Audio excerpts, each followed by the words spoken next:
Assalamualaikum warahmatullahi wabarakatuh.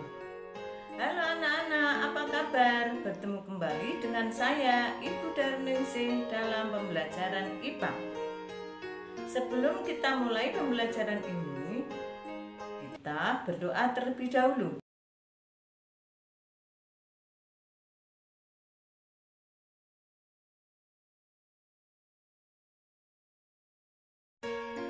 Anak-anak, di masa pandemi COVID-19 ini, kita diwajibkan untuk selalu bekerja dari rumah, beribadah di rumah, dan belajar dari rumah.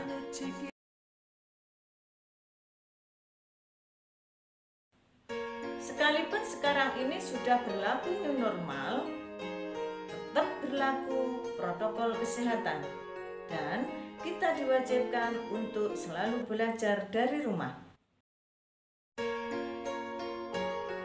Pada pembelajaran kali ini, kita akan mempelajari tentang kalor dan perpindahannya.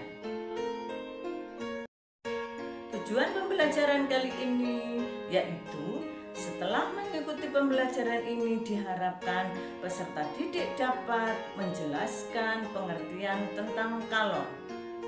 Kemudian dapat menyebutkan contoh benda-benda keseharian yang memiliki energi panas dengan benar. Mendefinisikan kalor terhadap perubahan suhu benda dengan benar. Mendefinisikan kalor terhadap perubahan wujud zat dengan benar. Kemudian dapat menjelaskan terjadinya perpindahan kalor dengan benar. Tahukah kalian apakah kalor? Dan dapatkah kalor berpindah tempat? Untuk mempelajarinya, mari kita simak video pembelajaran berikut. Kalor adalah bentuk energi yang berpindah dari benda yang suhunya tinggi ke benda yang suhunya rendah jika kedua benda tersebut saling bersentuhan. Pengaruh kalor terhadap suhu zat. Suatu zat yang menyerap kalor, maka suhu tersebut akan naik. Dan jika suatu zat itu melepaskan kalor, maka suhunya akan turun. Perhatikan contoh berikut. 1 gelas air panas, jika kita tuangkan ke dalam 1 gelas es batu, maka suhu keduanya akan menjadi satu sebagai suhu campuran yang sifatnya hangat.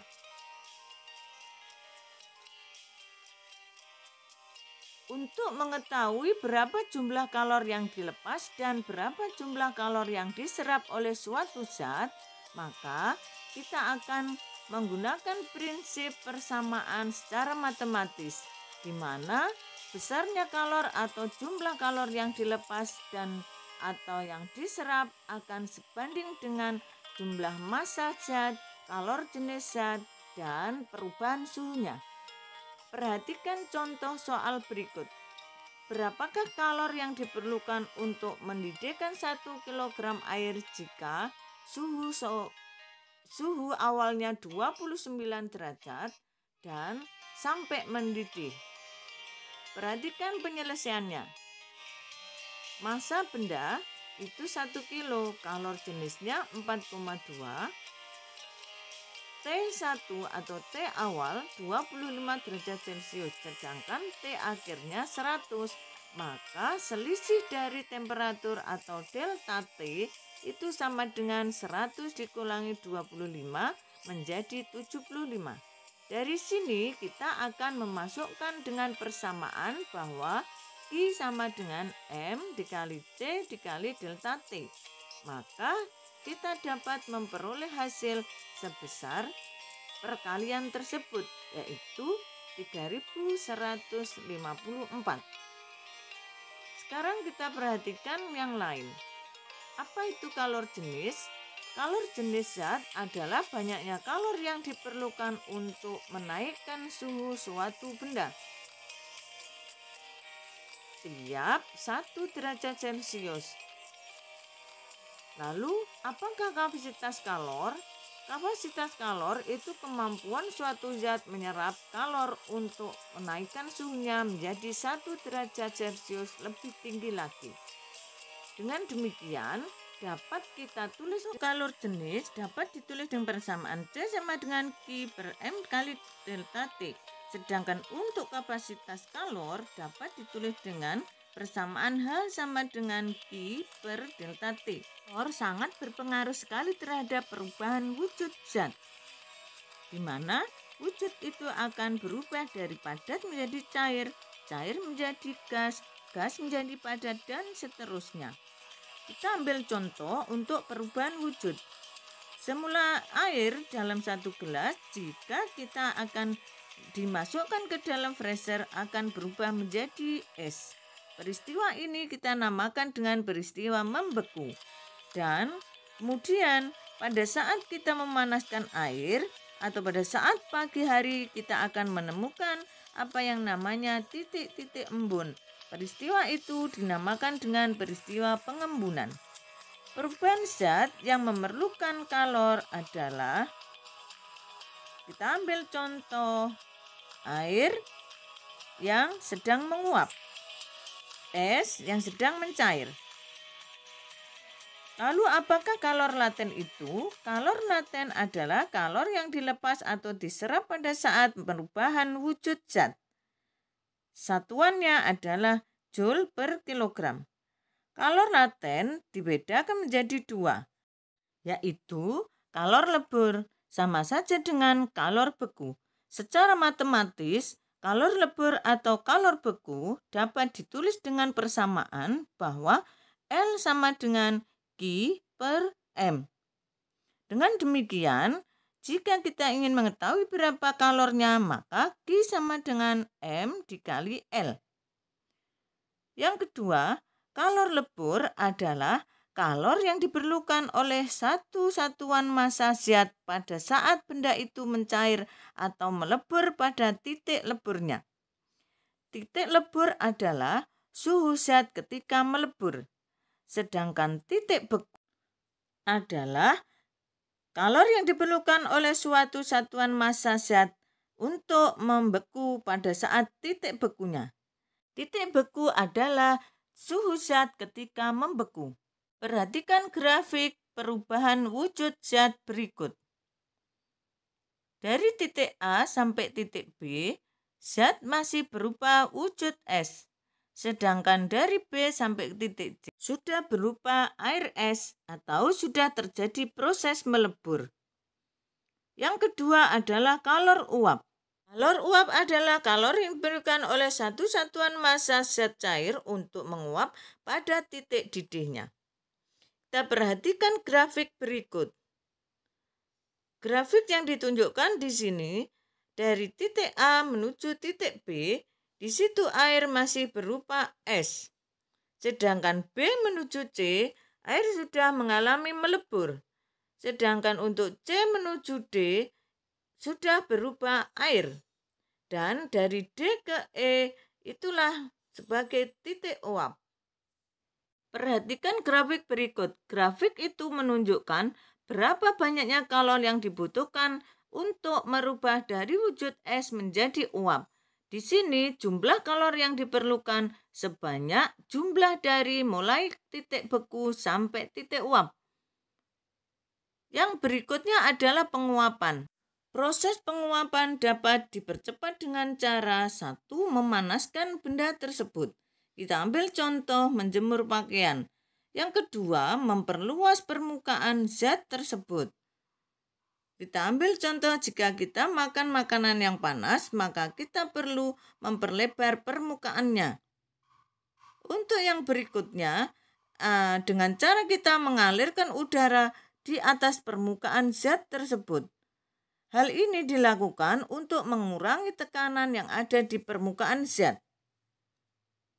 Yang selanjutnya adalah mendidih. Suatu zat dikatakan mendidih jika dalam zat tersebut terjadi penguapan di seluruh bagian zat cair. Dan dapat ditulis dengan tentang asas kesamaan Q lepas sama dengan bahwa kalor yang dilepas akan sama dengan kalor yang selanjutnya diterima. Kita akan membahas tentang perpindahan kalor. Kalor dapat berpindah dengan tiga cara. Yang pertama adalah konduksi. Yang kedua, konveksi. Yang ketiga, radiasi.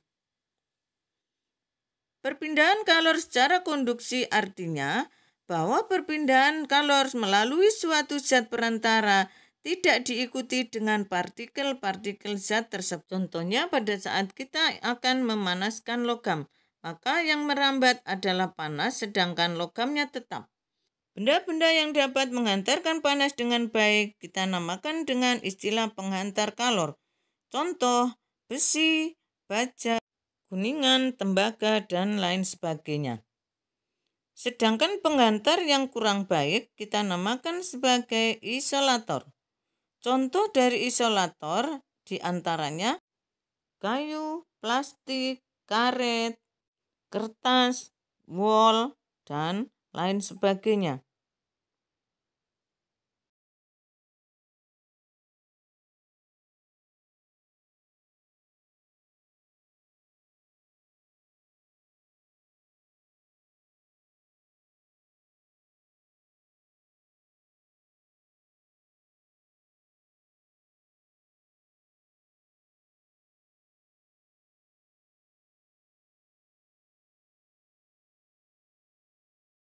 Berikutnya adalah konveksi. Konveksi merupakan perpindahan kalor yang diikuti oleh partikel zat. Di sini, partikel-partikel zatnya ikut berpindah bersamaan dengan berpindahnya kalor.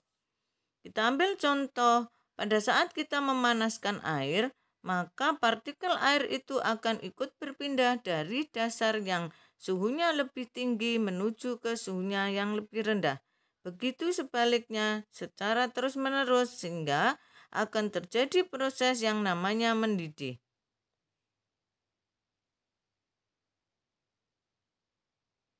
Konveksi juga terjadi pada udara.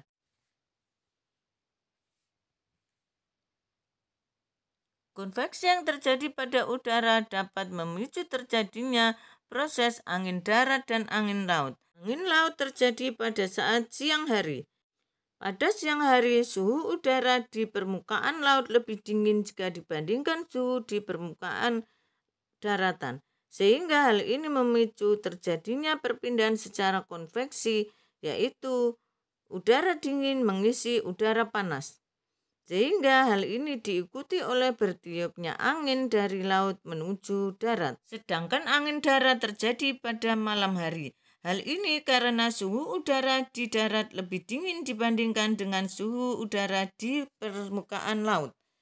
Sehingga akan terjadi konveksi udara dingin mengisi udara panas dan diikuti oleh bertiupnya dari darat menuju laut.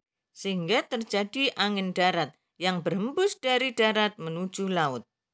Yang ketiga adalah radiasi. Radiasi adalah pancaran. Pancaran di sini perpindahan kalor tanpa memerlukan zat perantara dan partikel zatnya tidak ikut berpindah.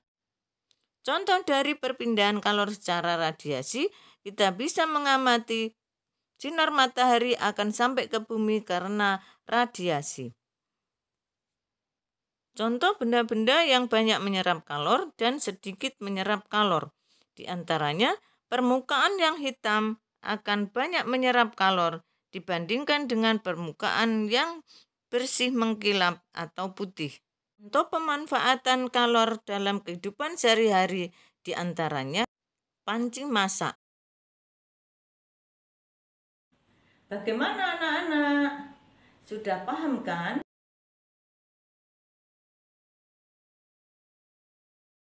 Untuk mengerjakan tugas-tugasnya, silakan buka link berikut. Dan Untuk mengembalikan tugas-tugasnya, silakan koordinasi dengan guru IPA masing-masing. Baiklah anak-anak, sekian pembelajaran kali ini. Sampai jumpa pada pembelajaran berikutnya pada materi yang berbeda dan tentunya pada video yang berbeda pula. Jika kalian merasa video ini sangat bermanfaat, jangan lupa ya, klik like, subscribe, dan nyalakan loncengnya agar kalian dapat mengikuti